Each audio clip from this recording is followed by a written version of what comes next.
I'm seeing at the corner of my eye breaking news coming from the Vatican.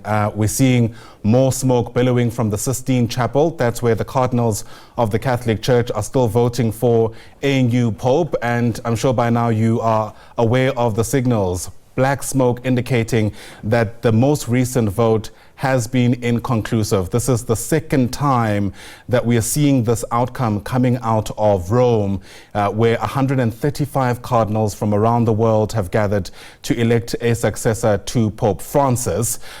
We know also that there are essentially about 2 votes that take place in the morning and another 2 in the evening. This is the first outcome of the day, suggesting to us that the cardinals are going to have to go back to the drawing board for the second time this morning to try and see if there's any kind of consensus around who will be the 267th leader of the Catholic Church. And if that outcome is inconclusive, they're going to take a break, which I imagine involves having some kind of lunch and refreshments. And thereafter, they're going to take another stab at it to see if, in fact, there will be consensus. When Pope Francis was voted in 2013, I think it took about 5 or so rounds of voting. I stand to be corrected on that figure, but essentially it happened within a day or so.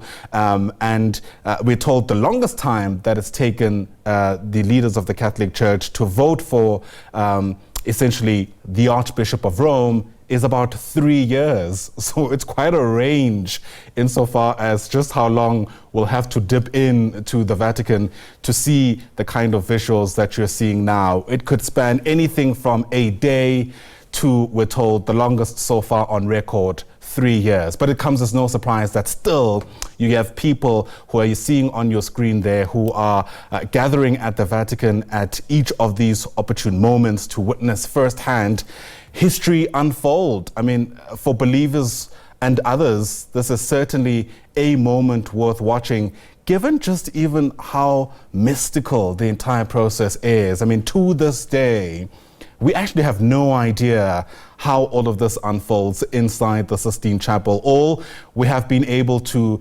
report about is what's been made public, which is essentially that the members of, or the College of Cardinals, will gather at the Sistine Chapel.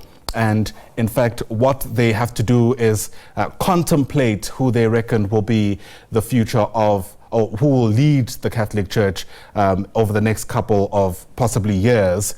And outside of that, there aren't really any details about the conversations that are taking place behind those very tall walls at St. Peter's Basilica.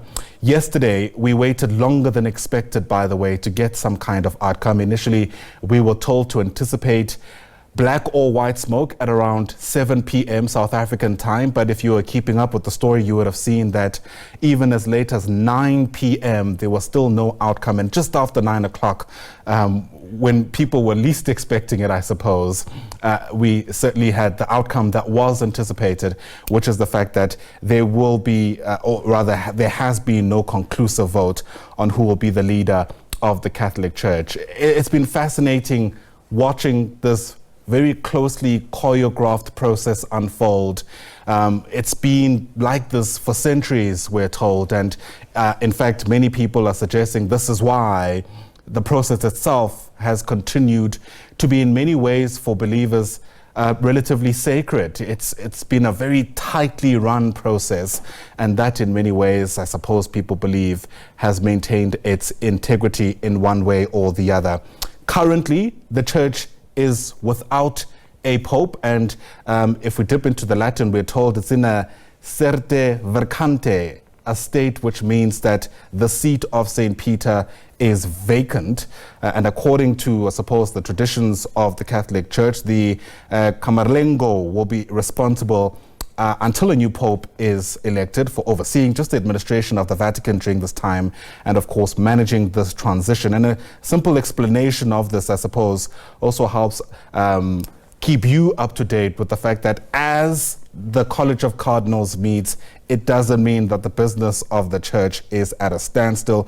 We're told in many ways some of the more crucial administrative processes, at the very least, can in fact continue. But Once again, if you've just joined us, the breaking news coming from the Vatican. Black smoke once again emerging from the Sistine Chapel. It's the second outcome of this nature, suggesting, of course, that the College of Cardinals are yet to reach that 2/3 majority to elect the 267th leader of the Catholic Church. It's a story we're watching very closely, along with, of course, the rest of the world.